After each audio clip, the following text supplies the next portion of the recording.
আজকে আমি আপনাদের সামনে যে গাছটা নিয়ে এসেছি, এই গাছটার অনেকগুলো নাম রয়েছে। কর্ডিলাইন ফ্রুটিকোসা, উডল্যাক প্ল্যান্ট বা baby doll plant, ornamental plant, পাতাবাহার গাছ অথবা ড্রেসিনা ভ্যারাইটি। ড্রেসিনা ভ্যারাইটি বলতে আমরা সেই গাছগুলোকে বুঝি যে গাছগুলো পাতাগুলো বিভিন্ন কালারের হয়ে থাকে, যেমন গোলাপি, বেগুনি, লালচে বেগুনি এই ধরনের বা হলুদ সবুজ কালারের সংমিশ্রণে যে পাতাবাহার গাছগুলো, সেগুলোকে আমরা ড্রেসিনা ভ্যারাইটির প্ল্যান্ট বলছি। এই গাছটাকে আমরা তিনটে জায়গাতেই রাখতে পারবো: ইনডোর, আউটডোর, সেমিশেড। ইনডোর, আউটডোর বা সেমিশেডে রাখার জন্য এই গাছটার পাতার কালার এবং পাতার গঠনটা একটু চেঞ্জ হয়ে যায়। যদি আপনি এই গাছটাকে ইনডোরে কোনো ঘরের কোণে বা সিঁড়ির কোণে রাখেন, তাহলে সেক্ষেত্রে গাছের পাতার কালারগুলো সবুজ হয়ে যায় এবং পাতাগুলো কিছুটা সরু সরু বা রুগ্ন টাইপের দেখায়।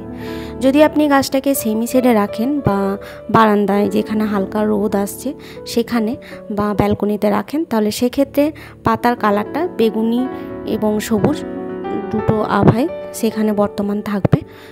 আর যদি আপনি গাছটাকে ডাইরেক্ট খোলা আকাশের নিচে রাখেন বা ডাইরেক্ট সানলাইটে রাখেন, তাহলে সেক্ষেত্রে গাছটার পাতার কালারগুলো পুরো বেগুনি কালার বা লালচে যে বেগুনি কালার সেরকম দেখতে হয় এবং অসাধারণ সুন্দর দেখতে লাগে।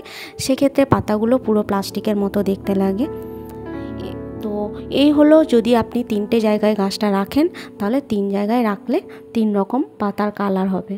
তবে এই গাছটা যদি ডাইরেক্ট সানলাইটে রাখা হয়, তাহলে সেক্ষেত্রে পাতার অনেক ক্ষতি হয়। নিচের দিকে যে পাতাগুলো থাকে সেগুলো ম্যাক্সিমামই খুব তাড়াতাড়ি নষ্ট হয়ে যায়, হলুদ হয়ে যায় বা পুড়ে যায়। আর ওপরের দিকের কিছু পাতা ধারের অংশগুলো পুড়ে যায় বা হলুদ হয়ে যায়। সেই জন্য এই গাছটাকে ডাইরেক্ট সানলাইটে না রাখলেই ভালো। আপনারা যদি খোলা আকাশের নিচে রাখেন, তাহলে সেক্ষেত্রে কোনো বড় গাছের নিচে বা দেওয়ালের ছাওয়ায় বা জানলার নিচে যে সানসেট থাকে সেগুলোর নিচে রাখতে পারেন, সেখানে গাছটা ভালো থাকবে। আমার গাছটা সেমিশেডের মধ্যেই আছে। এই গাছটার জন্য যে কোনো মিডিয়াতেই আপনারা লাগাতে পারেন। তবে আমি গার্ডেন সয়েল ইউজ করেছি, কারণ আমি সেক্ষেত্রে খুব বেশি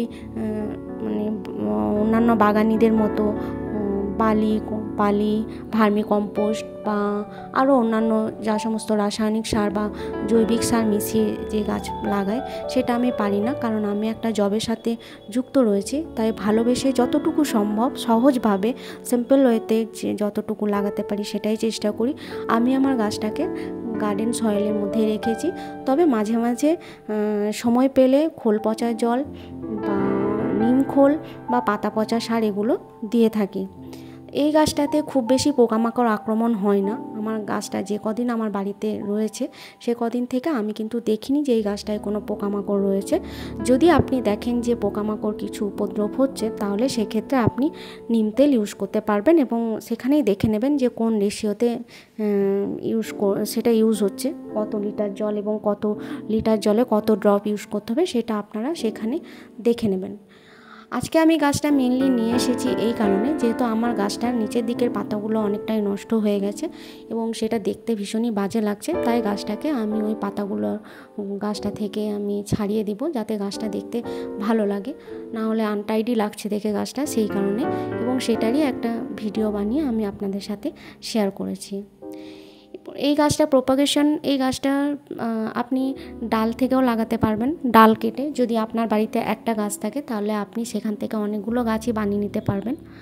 আমি এই যে পাতাগুলো ছাড়িয়ে নিলাম, এই পাতাগুলো আমি পরে সার হিসেবে ইউজ করব, পাতা পচা সার হিসেবে। যখন আমি অন্যান্য গাছ রিপোর্ট করব বা নতুন কোনো গাছ লাগাবো, তখন আমি এটা মাটির মধ্যে মিশিয়ে দিয়ে এই গাছটাকে আমি লাগাবো। এই গাছটা বুশি আকারের বা ঝোপালো আকারের হয় না। যদি আপনি একটা সিঙ্গেল ডাল থেকে গাছটা লাগান, তাহলে সেক্ষেত্রে গাছটা লম্বা সোজা হয়ে উঠে যায় এবং পাতাগুলো খুঁজতে খুঁজতে গাছটা একটা সিঙ্গেল যে ডাল সেই ডালের মতো উঠে যায়। এবং এক্ষেত্রে আমি প্রপাগেশনের জন্য আমি এই যে ডালটা কেটে নিয়েছিলাম এখান থেকে, এবং সেখান থেকে দুটো ব্রাঞ্চ বেরিয়েছে, এবং ডালটা আমি যে ডালটা কেটেছিলাম সেটা আমি টবের মধ্যে পুঁতে দিয়েছি।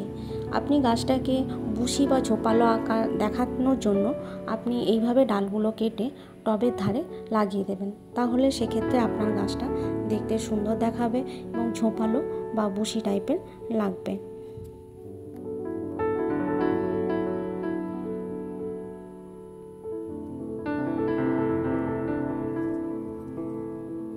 এই গাছটা খুব বেশি রিপোর্টের দরকার পড়ে না, আপনি 2 বছরে একবার, বছরে একবার করলেও হবে।